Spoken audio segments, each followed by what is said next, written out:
Welcome to Section 420, Talkin Yankees, the podcast. Well, Yankees with a pair of doubleheaders this week. Take 3 games out of 4 against the Boston Red Sox in Fenway Park, and a little satisfying. I know that obviously, season's winding down at this point, but it does one of two things. I mean, gives Red Sox a little payback. I mean, they pretty much have had the Yankees number for most of the 2023 season early on, and again when the games actually meant more, but the Yankees eked their way out of the AL East basement. Now it's only 4th place by a game, so they could definitely slip back in there this weekend, but nevertheless, it's a little refreshing. Again, you want to take these small victories at this point, but it was a good series, a lot of satisfying wins. I mean, you did have a grand slam by Aaron Judge, but there was a lot of good Yankee pitching. There was some clutch hitting, inside the park hitting, instead of just relying on the big home runs, mainly by DJ LeMahieu, Torres, so guys like that we've been needing to step up all season, kind of a little late to the game, but nevertheless, good to see that. So we'll get into the whole series, but make sure you subscribe to the podcast, Section 420, Talkin Yankees. Again, we're going to wrap up the season as well. We have a long off season. We've got a lot of things out there. We got Yamamoto possibly floating around. What else is Cash going to do with this team? Is Cash going to have a job?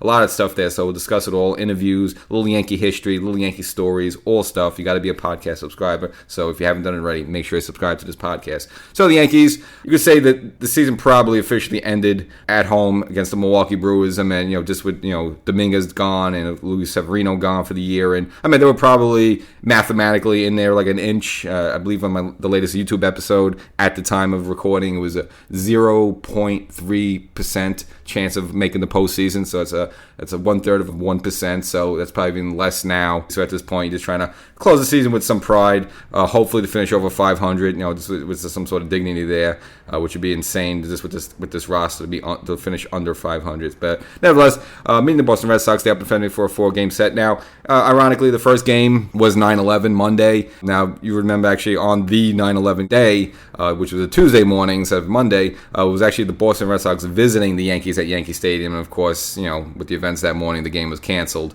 So it's kind of ironic, kind of flip-flop now, Yankees visiting Fenway. But the opening game was rained out, so they had to go to a day-night doubleheader Tuesday. And it was a game that normally the Yankees would pack it in. They were down early in this one, 2-0. But late in the game, you got a clutch hit by DJ LeMahieu, the score run, and then 2 RBIs by Gleyber Torres swings the Yankees lead their way 3-2. And then Clay Holmes in the 9th inning with the bases loaded. Now, he had some walks there, so a little sloppy did himself, but getting a game-ending double play in the bottom of the 9th inning. Again, Boston threatening with bases loaded. Probably a single wins the game for them. But the Yankees are able to turn 2 with DJ there at first base, barely hanging on with his foot on the first base bag there, and the umpire punching out the runner. And again, the Yankees just squeak on to take that opening game 3-2. And that's a game to be proud of, excited about.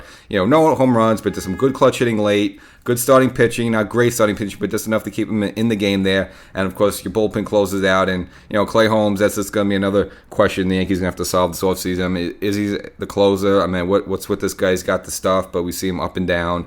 The Yankees are going to have to figure that as well. But, nevertheless, he holds on. And the Yankees take the first game as well as the second game. Carlos Rendon on the mound. Probably, not much length, but pound for pound, maybe his best start so far as a Yankee, just in terms of the velocity of stuff. He really looked good, throwing high 90s. Gave up a home run early on, put the Yankees in a 1-0 hole. The Yankees, again, in this game would climb back, and it wasn't really to the 9th inning. The Yankees had bases loaded. Now, Austin Wells on a catcher's interference call. It was actually a good call by Boone. She wasn't called by the umpires, but Boone asked for a replay. They got a replay. And Wells was able to walk in a run with the bases loaded, and the Yankees tacked a few more on before that, and able to walk away with a 4-1 win. So sweeping the doubleheader in Boston, again, even though these teams are in 4th, 5th place, it's always, it's Yankees, it's Boston, very satisfying win. And again, not relying on home runs and stuff like that. Just see him, good starting pitching, hanging in there, and just getting some clutch hits late. And then, of course, Wells there with the bases loaded walk, put the cherry on top, and the Yankees take the doubleheader. Now, funny enough, Wednesday, you have another rainout. So guess what? Thursday, another day-night doubleheader. So 2 doubleheaders in the same series. I'm sure it's happened before. I think maybe with the Baltimore Orioles this season, very early on. But again, something that doesn't really happen too often. As some of the hurricane rains of September came through the East Coast there. First game started off by Michael King. Now, look, he wasn't bad in this game. I mean, he went 4 2/3 inning, but strikeout-wise, had 8 strikeouts, looked really good, only gave him 1 run. But unfortunately, the Yankee offense was completely flat in this game. Already down 2-0 late in the 8th inning. Trevor Story with 2 runners on. Greg Weissert serves up a 3-run home run, and Boston increased their lead at that point 5-0. Again, the Yankee offense didn't even show up this game at all, so wasted, a good start by Michael King, so you don't really put it on him as they continue to try to stretch him out and leave him as possible starting option going into 2024. But the Yankees then dropped the opening game by a score of 5-0, which then brings a nightcap finale where the Yankees at the point trying to take that third game so you at least get 3 out of 4 in the series. And the Yankees fell behind early, and Clark Schmidt on the mound now was his fault. Volpe with some sloppy defense early allowed Boston run to score. Boston would take a 2-0 lead early in the first inning, but it was the second inning for the Yankees. Boston had a young kid, so this was almost like a spring training game. So Brennan Bernardino came out in the second inning, and the Yankees just lit him up for 5 runs, capped off by a grand slam by Aaron Judge, going deep there to center field in Fenway Park. Put the Yankees up at that point 5-2. Now Boston would crawl back in this game. Rafael Devers with a home run against the Yankees. We've seen that before. But then the Yankees finally, in the 8th inning, go-ahead hit by DJ LeMahieu, and then Oswald Peraza, who again been battling a bit of a knee issue past couple of weeks, since they called him up, hits his first home run of the season. Nice blast over the Green Monster there, puts the Yankees up at that point 8-5, and that would be a final score. Now Tommy Kahnle did close it out, and we found out later after the game. Looks like Clay Holmes had been dealing with some COVID possibly issues. I've been seeing it going around some of the clubhouse. Even I think Kensley Jansen for Boston has been having a problem. So it seems just like this latest round of COVID going around has been hitting some teams. So I guess the Yankees no exception. But with Peraza, just look, I like him. We'll see what the future holds for him. But everyone's like going nuts, like, oh my, when Donaldson was doing bad, like, we got to bring him up. Well, all right, he has 1 home run. Yeah, I mean, he's been good. I mean, that's not terrible. But the idea like he was going to be a savior or something like that, probably not. So good, nevertheless, get that first one off the Schneid. Hopefully next year, if he's there a full season, it's something like this guy's hitting like 20, 25 home runs. I mean, that's kind of the expectations there. But at least gets the first one off the Schneid.